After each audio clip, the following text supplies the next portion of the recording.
Assalamualaikum warahmatullahi wabarakatuh dan selamat pagi. Perkenalkan, saya atas nama Siti Mutia Aziza Makmur dengan NIM 2304005000006. Saya dari kelas 23C, jurusan Pendidikan Guru Pendidikan Anak Usia Dini. Video ini dibuat untuk memenuhi ujian akhir semester untuk mata kuliah pengantar pendidikan. Pada kesempatan kali ini, saya akan membahas mengenai sejarah perkembangan pendidikan di berbagai peradaban.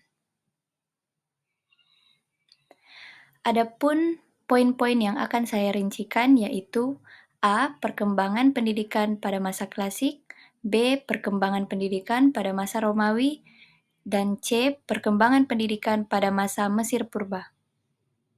Langsung saja yang pertama yaitu perkembangan pendidikan pada masa klasik. A. Pendidikan bangsa Yunani kuno. Masa Yunani kuno merupakan masa awal kebangkitan filsafat di dunia, karena pada masa ini kepercayaan terhadap mitologi atau tahayul secara berangsur-angsur ditinggalkan menuju cara berpikir yang lebih rasional. Filsafat Yunani kuno merupakan periode yang sangat penting bagi sejarah peradaban manusia, karena waktu pola pemikiran manusia masih mengandalkan mitos untuk menjelaskan fenomena alam. Bangsa Yunani kuno terbagi menjadi dua, yaitu Sparta dan Athena. Penduduk Sparta disebut dengan bangsa Doria, sedangkan penduduk Athena disebut dengan bangsa Onia. Kedua negara tersebut merupakan polis atau negara kota.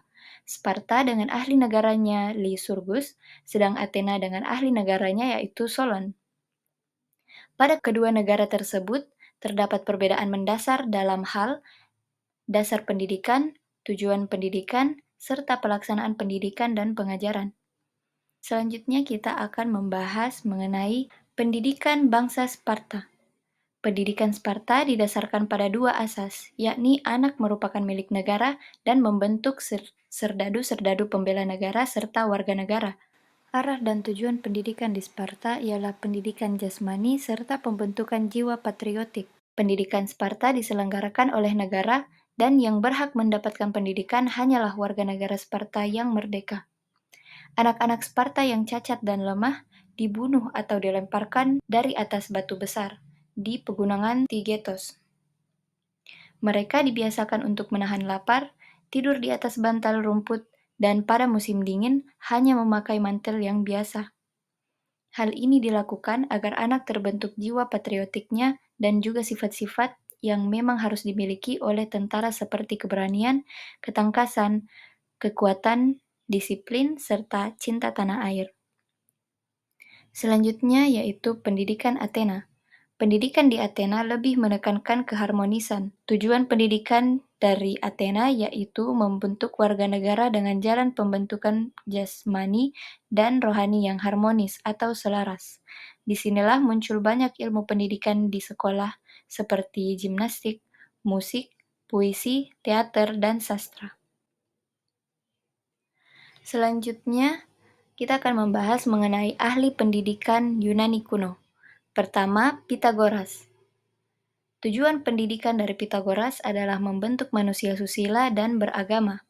Selanjutnya, Socrates merupakan tokoh yang melawan ajaran sofisme. Ia berpendapat bahwa yang menjadi ukuran segala-galanya bukan manusia, melainkan ketuhanan atau teosentris. Socrates percaya bahwa manusia mempunyai pembawaan untuk berbuat baik. Socrates berpendapat bahwa ilmu adalah sumber dari kebajikan. Selanjutnya yaitu Plato. Tujuan pendidikan menurut Plato adalah membentuk warga negara secara teoritis dan praktis. Setiap manusia bertugas untuk mengabdikan kepentingannya kepada kepentingan negara. Oleh sebab itu, pendidikan harus diselenggarakan oleh negara dan untuk negara. Selanjutnya, Aristoteles. Cita-cita pendidikan Aristoteles yaitu kebajikan diperoleh dengan jalan aman, melalui pengalaman, pembiasaan-pembiasaan, akal budi, dan pengertian. Menurutnya, sumber pengetahuan adalah pengalaman, pengamatan yang menghasilkan bahan untuk berpikir. Poin selanjutnya yaitu pendidikan dunia pada masa Romawi. Pendidikan Romawi tampak lebih sederhana dan lebih disesuaikan dengan kebutuhan negara jika dibandingkan dengan pendidikan Yunani. Roma yang pada awalnya adalah negara petani mengalami dua masa yang masing-masing berbeda, baik tujuan maupun alat-alat pendidikannya, yaitu zaman Romawi Lama dan zaman Romawi Baru atau Helenisme. Zaman Romawi Lama bertujuan membentuk warga negara yang setia dan berani, siap berkorban membela kepentingan tanah airnya. Diutamakan pembentukan warga negara yang cakap sebagai tentara. Pendidikan diselenggarakan oleh keluarga dan merupakan pendidikan bangsawan, bukan pendidikan rakyat. Materi pembelajarannya meliputi membaca, menulis, dan berhitung. Selanjutnya yaitu pendidikan masa Romawi Baru atau Helenisme. Helenisme adalah aliran kebudayaan yang diciptakan oleh ahli-ahli filsafat Yunani atau Hellas. Sejak saat itu, bangsa Romawi mulai menyadari arti penting dari ilmu pengetahuan. Dengan demikian, maka tujuan pendidikan mengalami perubahan, yaitu untuk pembentukan manusia yang harmonis. Pendidikan rasio dan kemanusiaan atau humanitas mulai menjadi prioritas. Poin selanjutnya yaitu perkembangan pendidikan pada masa Mesir Purba. Mesir Purba telah mengalami peradaban yang tinggi. Tanahnya didiami oleh rakyat yang cerdas dan tahu akan harga diri.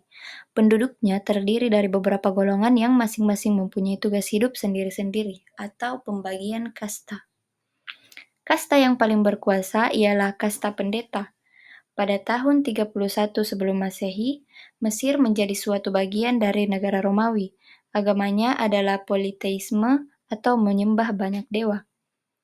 Tulisannya terkenal dengan nama hieroglif, artinya adalah tulisan suci. Tulisan tersebut biasanya dipahatkan pada batu atau kadang-kadang dituliskan pada daun-daun papirus.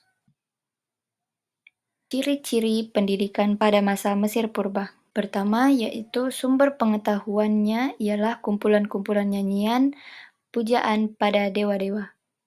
Yang kedua, yang menyelenggarakan pendidikan adalah kasta pendeta. Hanya pendeta dan prajurit yang dapat menikmati pendidikan.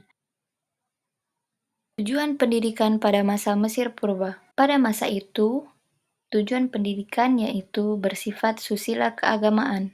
Semua aktivitas manusia akhirnya bermaksud berbakti kepada dewa-dewa. Pelajaran yang diutamakan di Mesir pada masa klasik adalah membaca, menulis, berhitung, bahasa, ilmu ukur tanah, ilmu alam, ilmu binatang, bergulat, bersenam, dan musik. Buku sumber yang digunakan adalah buku-buku hermetis, yaitu buku suci yang jumlahnya 42 buah yang berasal dari dewa Thoth. Pusat pendidikan disebut sekolah-sekolah kuil dan merupakan pusat-pusat kuliah yang teratur. Seluruh organisasi kuil disebut Kesatuan Rumah Seti, yang di dalamnya terdapat pula perpustakaan, asrama, dan sekolah rendah untuk anak warga negara bebas. Itulah tadi pembahasan mengenai sejarah perkembangan pendidikan di berbagai peradaban. Sekian dari saya, terima kasih.